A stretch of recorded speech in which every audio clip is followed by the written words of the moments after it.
जब हजरत इब्राहिम इब्ने अधम बागदार से माफी लेकर बादशाह के पास गए तो बादशाह ने फरमाया, मैं तुम्हें माफ कर दूंगा मगर एक शर्त है, तुम्हें मेरी बेटी से निकाह करना होगा।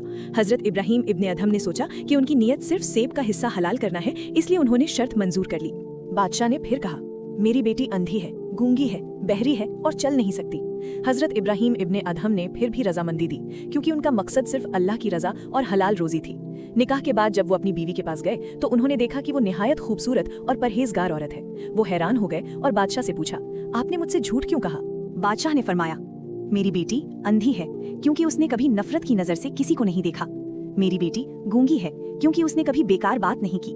मेरी बेटी बहरी है क्योंकि उसने कभी गुनाह की बात नहीं सुनी। और मेरी बेटी चल नहीं सकती क्योंकि उसने कभी गुनाह की राह पर कदम नहीं रखा।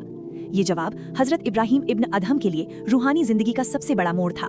आगे चलकर सारी सल्तनत उनके हवाले कर दी गई, लेकिन एक रात जब वो अपने महल में बिस्तर पर सोए हुए थे, उन्होंने अचानक घोड़ों की चलने की आवाज सुनी जो छत से आ रही थी। वो हैरान हुए, छत पर घोड़े कहाँ से आ गए? ये आवाज उनके दिल में एक पैगाम थी कि दुनिया की सल्तनत और शान सब फानी है, असल दौलत अल्लाह की इबादत और तसव्वुफ में है। इसी लम्हे उन्होंने अपनी सल्तनत छोड़ दी और अल्लाह की राह में ज़ुहद और इबादत इख्तियार कर ली।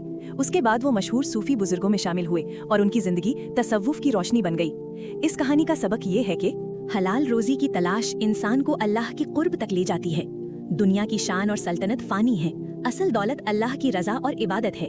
एक छोटी सी गलती भी अगर इंसान उसका कफारा अदा करे तो वो उसकी जिंदगी का सबसे बड़ा रूहानी मोड़ बन सकती है।